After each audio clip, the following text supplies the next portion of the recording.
2025 వచ్చినప్పుడు స్టార్టింగ్‌లోనే అమెరికా నుంచి ఒక స్టోరీ ఎవ్రీ టైమ్ బయలుదేరుతూనే ఉంటది. ఆ!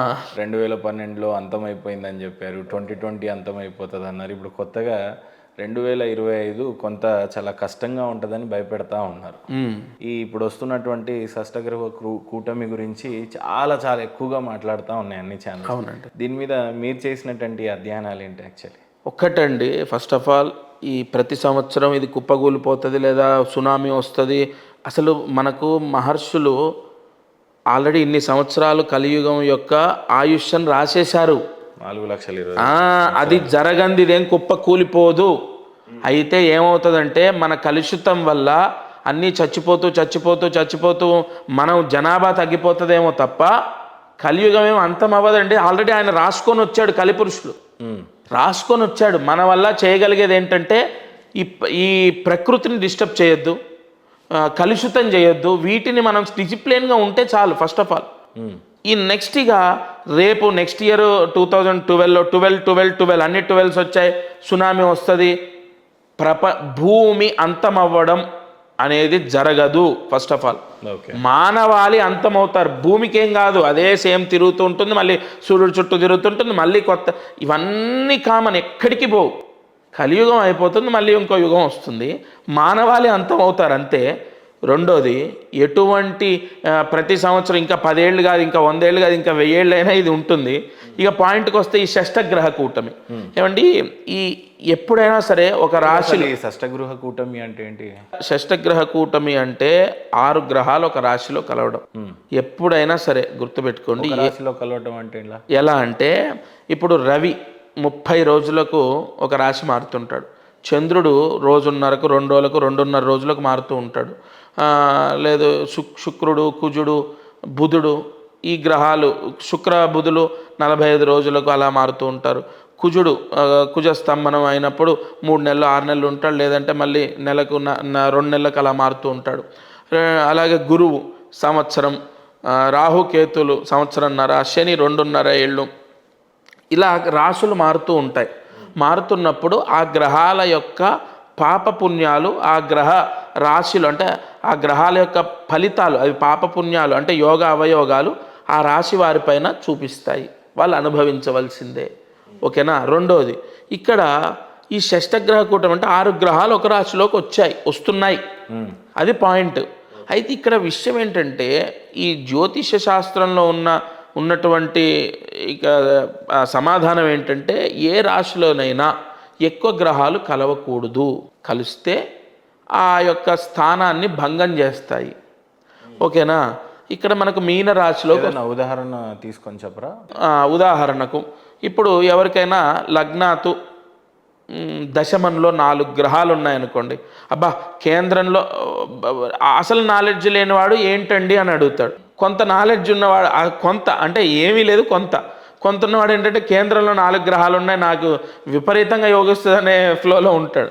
అసలు ఏ రాశిలోనైనా ఎక్కువ గ్రహాలు ఉంటాయి, ఇప్పుడు లగ్నానికి దశమంలో ఉంటే వాడు వృత్తిపరంగా మోసపోతాడు, లేదా నష్టపోతాడు, లేదంటే సరైన సెటిల్మెంట్ ఉండదు.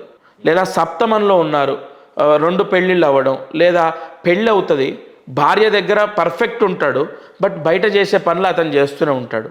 ఇంకొక అదే రాశిలో శత్రువులు ఉంటే, అంటే ఉదాహరణకు శనితో రవి ఉన్నాడు, లేదా శుక్రుడితో రవి ఉన్నాడు, అప్పుడు ఏమవుతుందంటే ఇతను రెడ్ హ్యాండెడ్గా భార్యకు దొరకడం, లేదు ఉదాహరణ ఏదో తప్పు చేస్తూ సప్తమం ఒక్క భార్య విషయమే కాకుండా ఆపోజిట్ పర్సన్ అంటే ఒక దొంగతనం చేస్తూ పార్ట్నర్కి దొరికిపోవడం, ఇలా ఆ స్థానంలో గ్రహాలు ఎక్కువగా ఉన్నప్పుడు ఆ స్థానాన్ని భంగం చేస్తాయి. అంటే లైక్ పుత్రుడు, ఒక పిల్లల విషయంలో తీసుకోండి, పంచమంలో గురువు ఉన్నాడు అనుకోండి, సంతానం లేని వాళ్ళు ఉన్నారు, ఆలస్య సంతానం ఉన్నారు, దత్తత తీసుకున్న వాళ్ళు ఉన్నారు. అంటే కారకో భావనాశయ, పుత్రకారకుడు సంతానకారకుడు గురువు పంచమంలో ఉండకూడదు. అలా ఇక్కడ ఏమైపోయింది, 6 గ్రహాలు రావడం కొంత ఎఫెక్ట్ అనే. ఎప్పటి నుంచి ఎప్పటి వరకు అనే కాలమాన పరిస్థితి? 29 మార్చు 6 గ్రహాలు కలుస్తాయి. అంటే ఇప్పుడు నెక్స్ట్ రాబోయే రోజుల్లో. తర్వాత ఏప్రిల్, ఎంతకాలం అదే చెప్తున్నాను, అది 3 రోజుల్లోపే ఒక గ్రహం వెళ్ళిపోతుంది, అక్కడి నుంచి డిలీట్ అయిపోతుంది. 5 ఉంటాయి, ఆ 5 సుమారుగా ఒక 20 రోజులు ఉంటాయి. మళ్ళీ అక్కడి నుంచి ఇంకో గ్రహం వెళ్ళిపోతుంది. తర్వాత ఒక నెల 2 నెలలు ఓవరాల్గా అన్నీ మనం క్యాలిక్యులేట్ చేసుకుంటూ ఒక 3 నుంచి 4 నెలలు ఓకే ఎక్కువగా. తర్వాత దానికి డివైడ్ అయిపోతాయి. ఏంటి ఈ గృహ కూటమి వల్ల మానవాళి పైన ఎలాంటి ప్రభావం చూపుతాయని దీని అర్థమా, లేకపోతే ఏ రకంగా దీన్ని అర్థం చేసుకోవాలి అసలు? ఫస్ట్ ఆఫ్ ఆల్ షష్టగ్రహ కూటమి వలన మనుష్యులకు సమస్య వస్తుందా అంటే వారి జాతకంలో మీనరాశి ఏ స్థానం అయిందనేది తీసుకోవాలి. అది దశమ స్థానమా, లేదా చంద్రాతు మీనరాశి ఎక్కడుంది, లేదా లగ్నాతు మీనరాశి ఎక్కడుంది. ఒకటి పాయింట్ నెంబర్ 1. నెంబర్ 2, అసలు వీళ్ళ రాశి నుంచి అంటే అదే చంద్రాతు ఈ సపోజ్ చంద్రస్థానం నుంచి ఒక 7వ స్థానం అనుకుందాం. 7వ స్థానంలోకి ఇన్ని గ్రహాలు వస్తున్నాయి అన్నప్పుడు అక్కడ ఏం చేయాలి? వైవాహిక పరంగా సమస్యలు రాకుండా జాగ్రత్త తీసుకోవాలి. లేదా వివాహం అవ్వటము, లేదా వివాహము అవ్వకుండా బ్రేక్ అయిపోవడం, ఇలాంటివి జరుగుతూ ఉంటాయి. అయితే ఇంకోటి అత్యంత ప్రమాదము అనడానికి లేదు. ఎందుకంటే వ్యక్తిగత జాతకానికి కాలక్రమేణా జరిగేటటువంటి అనార్థాలకు సమస్య ఉండదు. ఇప్పుడు రాష్ట్రానికి అప్పు వచ్చిందండి, అప్పు వస్తే అందరం బాధితులమే, అందరం కట్టాలి, తప్పదు, నో డౌట్ ఎట్ ఆల్. అందులో ఇవాళ కాకపోయినా ఇంకో 10 ఏళ్లకైనా ఖచ్చితంగా ప్రతి రూపాయితో సహా మనం కట్టవలసిందే. అది ఓకే. అలాంటిదే ఈ షష్టగ్రహ కూటమి కూడా. ఇక్కడ మీనరాశిలో జలరాశిలోకి వచ్చాయి కాబట్టి అందులో బుధుడు నీచలో ఉన్నాడు. రేవతి నక్షత్రంలో ఉగాది వస్తుంది. తద్వారా ఏమవుతుందంటే ఎక్కువగా ప్రభుత్వం పైన అపకీర్తి వచ్చే అవకాశం ఉంటుంది. ప్రభుత్వం పైన అపకీర్తి, ఎందుకంటే రాజే ఇక్కడ భంగమయ్యాడు, ప్రభుత్వం పైన అపకీర్తి రావడం. రెండోది, ఇక్కడ ఇంకొక విషయాన్ని మనం మాట్లాడుకున్నట్లయితే జలరాశిలో ఉండడం ద్వారా ప్రకృతి సంబంధితమైన విపత్తులు 25లో ఉంటాయి. అందరు సహజంగా ఇదే చెప్తా ఉన్నారు. ఎందుకలా గురుగారు? ప్రకృతి పరమైన ఎందుకంటే అండి, గతాన్ని ఎప్పుడు కూడా ఏ జ్యోతిష్కుడైనా బ్రహ్మజ్ఞాని ఏం కాదు. నేనైతే కాదండి, మహానుభావులు ఉన్నారు. అయితే ఇక్కడ ఎవరైనా సరే ఏది క్యాలిక్యులేట్ చేసుకుంటారంటే గతంలో జరిగినటువంటి వాటిని గతంలో షష్టగ్రహ కూటం వచ్చినప్పుడు ఏం జరిగింది, గతంలో పంచగ్రహ కూటం వస్తే ఏం జరిగింది, ఇవి కంపల్సరీ క్యాలిక్యులేట్ చేస్తారు. గతంలో వచ్చినప్పుడు గతంలో పంచగ్రహాలు కలిశాయి. పంచగ్రహాలు కలిసినప్పుడు మనకు కరోనా వచ్చింది. ఎగ్జాక్ట్ కలిసిన రోజే తొలి కరోనా కేసు బయటపడింది. ఓకేనా? కరోనా అనేది మనకు చాలా ఎంత డ్యామేజ్ చేసిందో మనకు తెలుసు. కానీ అంత స్థాయిలో డ్యామేజ్ అవుతుంది అని మనం భయభ్రాంతులకు అవ్వద్దు. ఎందుకంటే దానికి మించిన డ్యామేజ్ ఇంకా ఉండదు. అంత డ్యామేజ్ జరిగింది. ఇంకోటి, ఎటువంటి డ్యామేజ్ అయినా సరిదిద్దుకునే శక్తిని మనం సృష్టించుకున్నాం. భగవంతుడు సృష్టి చేస్తే సృష్టికి ప్రతి సృష్టి మానవుడు చేశాడు ఇవాళ. కాబట్టి అసలు భయపడాల్సిన అవసరం ఏంటి? ఇల్లు కూలిపోతే 6 నెలల్లో మళ్ళీ ఇల్లు కట్టుకునే అన్ని పరికరాలు మన దగ్గర ఉన్నాయి. ఆ బలం ఉంది. అసలు అన్నం లేని చోటు ఉంటే నువ్వు అన్నం కింద పడితే అమ్మో అనుకోవచ్చు.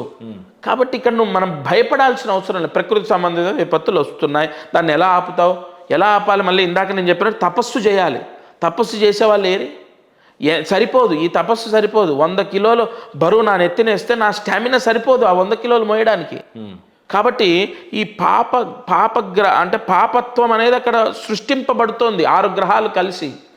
దానికి మనం అంతా ఏం చేయాలంటే 100% మన మెడిటేషన్ పెంచాలి, పూజలు పునస్కారాలు 100% పెంచాలి. అవి మనల్ని కాపాడుతాయి. Point number 1.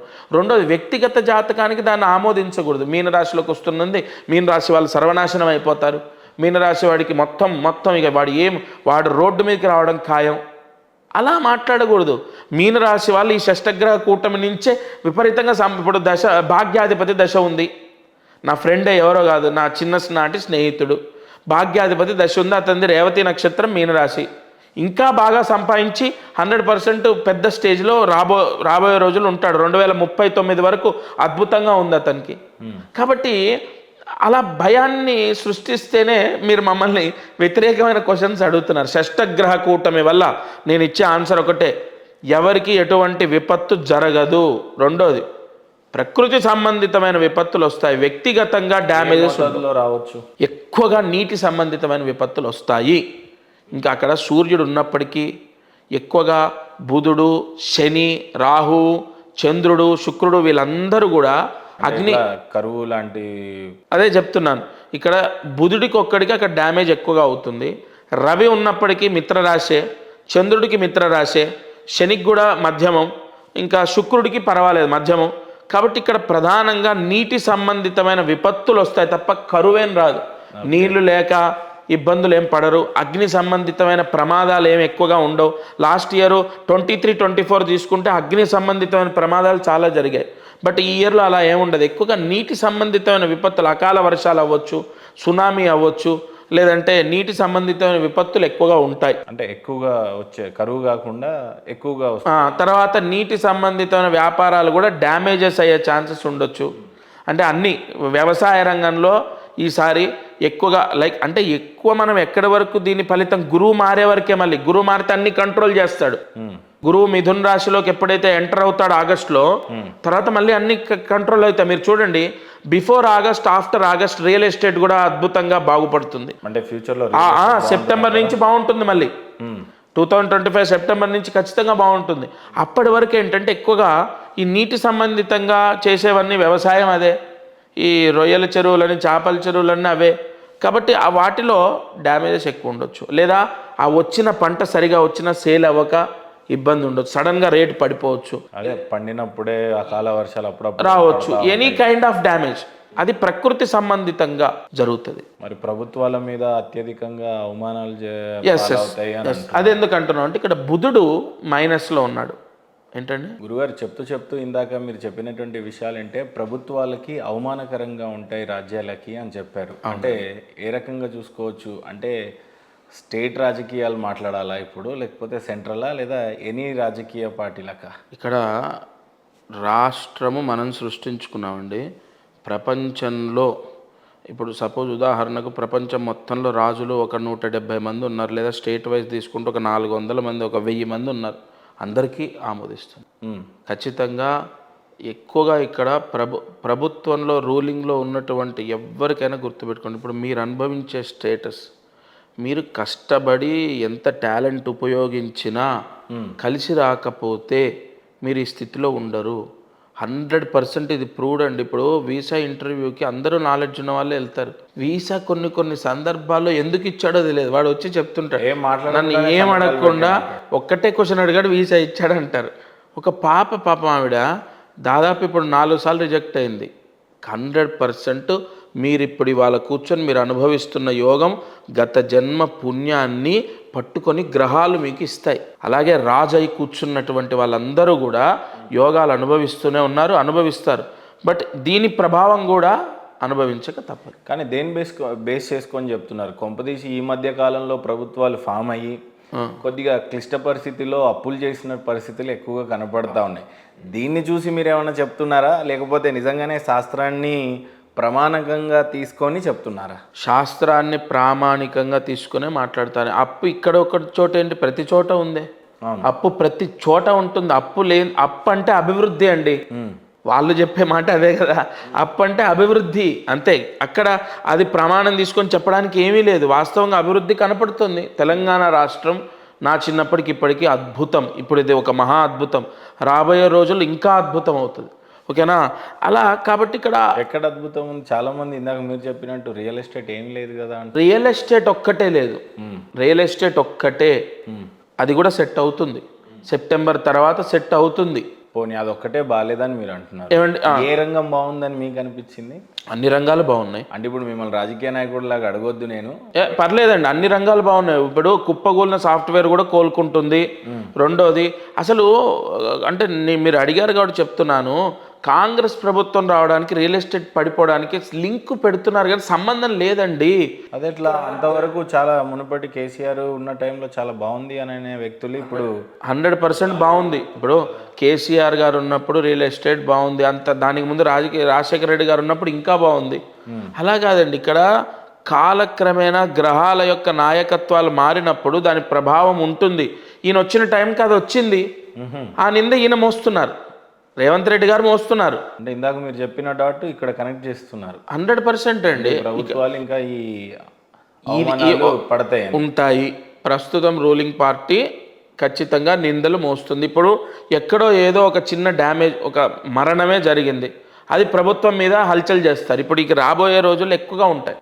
ఏదన్నా ఒక చదువుకునే విద్యార్థో లేదా ఇంకోటో ప్రతి ఇన్స్టెంట్ ఇంకా ప్రభుత్వానికే లింక్ పెట్టి దీనివల్లే మీ యొక్క అశ్రద్ధ వల్ల, మీ చాతగానితనం వల్ల అనేవి ఉంటాయి.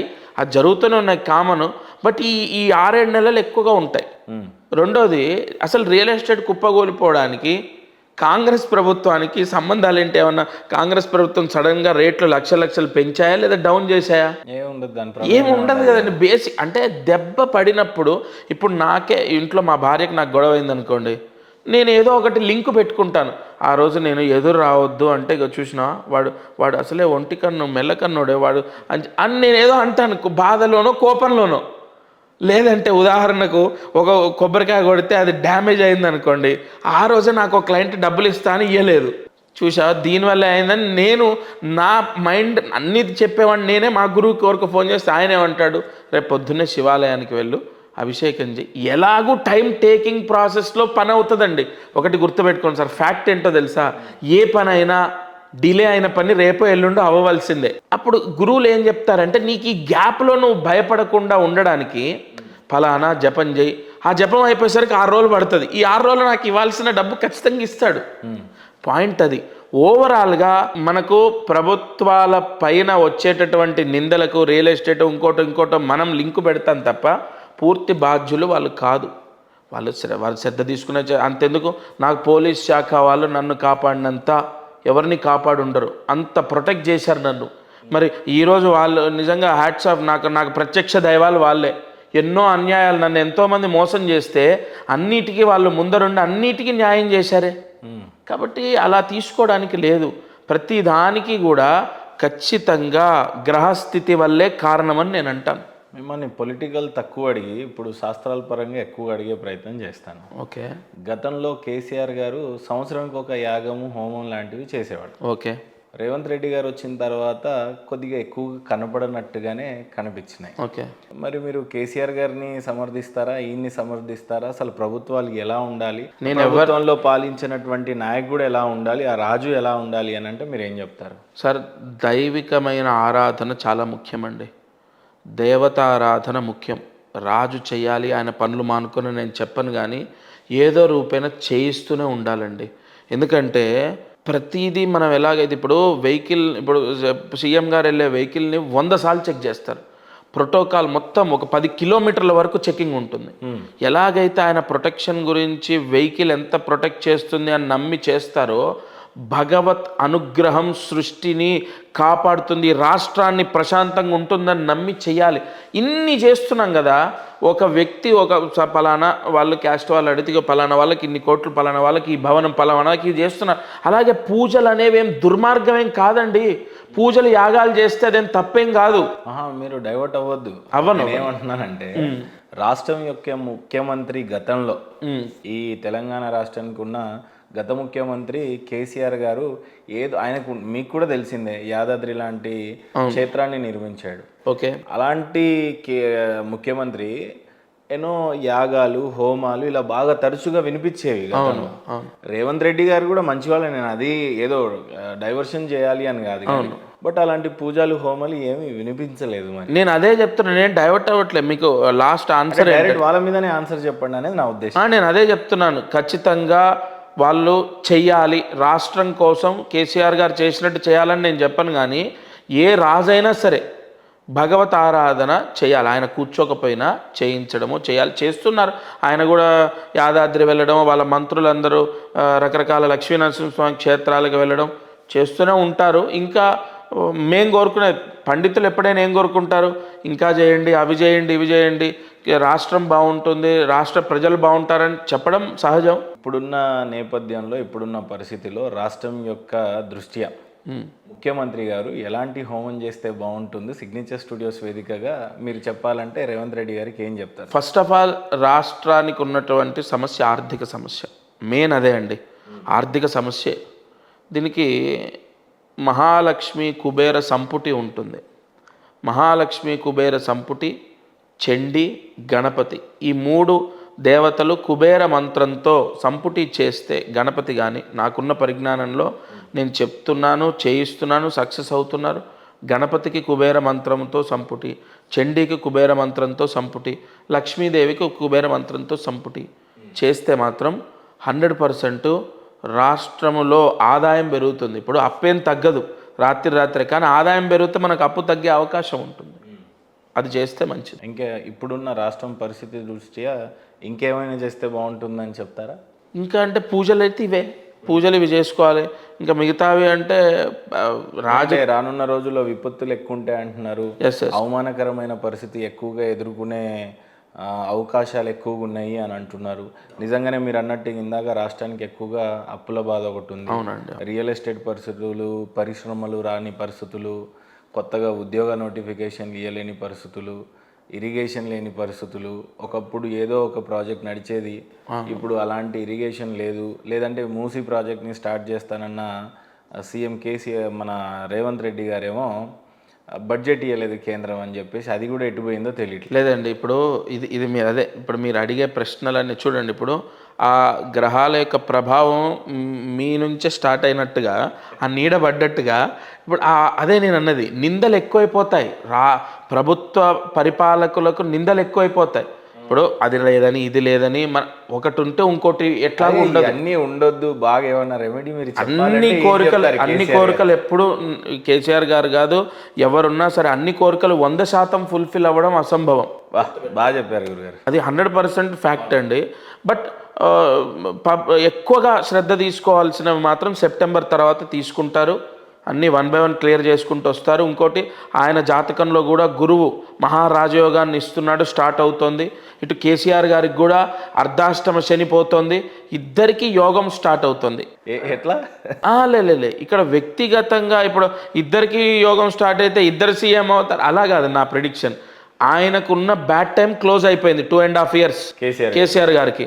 ఇప్పుడు 2.5 సంవత్సరాలు 9, మళ్ళీ 2.5 సంవత్సరాలు 10, మళ్ళీ 2.5 సంవత్సరాలు 11, అంటే 7.5 ఏళ్ళు విపరీత రాజయోగంలో ఉంటారు కేసీఆర్ గారు. 7.5 సంవత్సరాలు విపరీత రాజయోగంలో ఉంటారు. అలాగే ఇటు రేవంత్ రెడ్డి గారికి వస్తే 9, 10, 11, 3 అంటే 3 + 1 4, 5, 6. ఈయనకు కూడా 6 సంవత్సరాలు గురువు కాపాడతాడు, ఇటు శని కాపాడతాడు. 2 బలమైన గ్రహాలే ఆస్ట్రాలజీలో. ఇటు గురు పాలితము ఒక వర్గం, ఇటు శని పాలితం ఒక వర్గం. అంటే స్టేట్లో ఒక బలమైన ఫైట్ ఉండొచ్చేమో వల్ల ఉండొచ్చు. అంటే 2026 ఎండింగ్లో స్టార్ట్ అవుతుందండి, అక్టోబర్ తర్వాత. ఎందుకంటే అక్కడ గురువు ఎప్పుడైతే కర్కాటక రాశిలోకి వచ్చి ఉచ్చ స్థానంలోకి వస్తాడో అప్పుడు 100% విపరీతంగా ప్రతిరోజు బ్రేకింగ్ న్యూస్లో ఉంటాయి. అది ఛాన్సెస్ ఉన్నాయి. కేసీఆర్ గారు ఎక్కువగా జాతకాలని నమ్మి ఈ మౌనం పాటించారంటారా? పోనీ మరి 100% బికాజ్ ఆఫ్ మీరు చూడండి 2.5 years ఆయనకి టోటల్ అష్టమ శని. ఆయనది ఆశ్లేష నక్షత్రము, కర్కాటక రాశి, మేష లగ్నము. ఆయన పుట్టినటువంటిది 1954లో. లగ్నస్థానం నుంచి శని తీసుకుంటే పాపస్థానంలో ఉన్నాడు. ఇంకోటి మేష రాశికి బాధకుడు శని, గుర్తుపెట్టుకోండి. అదే శని అష్టమ స్థానంలో, రాశ్యాతు తీసుకుంటే చంద్రాతు అష్టమంలోకి ఉన్నాడు, ఇటు లగ్నాతు తీసుకుంటే బాధక స్థానంలో ఉన్నాడు. అప్పుడే కరెక్ట్గా ఎఫెక్ట్ పడింది, ఆయన అపజయాన్ని పొందారు. ఓకేనా? ఇదే మళ్ళీ రేవంత్ రెడ్డి గారికి ఆ టైంలో యోగం ఫామ్ అయింది. మీరు గమనిస్తే సడన్గా ఆయన ఎంత ప్రజాసేవ చేయాలని ఎంత మొత్తుకున్నా కూడా పట్టించుకున్నటువంటి ప్రజలు 3 monthsలో ఆయనకు యోగం అనేది స్టార్ట్ అయిన 3 monthsలో ఒక స్థితికి వెళ్ళిపోయాడు. ఇంకా తర్వాత వితిన్ 8 months అంతే సీఎంఐ కూర్చున్నారు. కాబట్టి ఖచ్చితంగా ఇద్దరి జాతకాల్లో యోగం ఉంది. ఈ సంవత్సరం అయితే ఏమి మార్పులే ఉండవు. ఇంకోటి చాలామంది ప్రభుత్వం కూలిపోతుంది, ప్రభుత్వాల్లో ఏమో జరిగిపోతాయి. ఏమీ జరగదు, ప్రభుత్వం ఏం కూలిపోదు. ఈ సంవత్సరం మాత్రం ఈ 100% వాట్ అబౌట్ 26 అనేది తర్వాత 2025 విశ్వవసునామ సంవత్సరంలో సీఎం ఏం మారరు. రానున్న రోజుల్లో కేసీఆర్ గారి ఆరోగ్యం కానీ మళ్ళీ ఆయన్నే ఈ రాష్ట్రానికి తిరిగి ఏలినాటి శని వచ్చేంత వరకు ఆయనకు ఆరోగ్య సమస్యలు ఉండవండి. ఏలినాటి శని ఎప్పుడు వస్తుంది? 7.5 సంవత్సరాల తర్వాత. అసలు ఇంకా చాలా టైం ఉంది. అప్పటి వరకు అయితే రాజకీయ పరంగా ఆరోగ్యపరంగా బాగానే ఉంటారు, ఏమి ఇబ్బంది లేదు.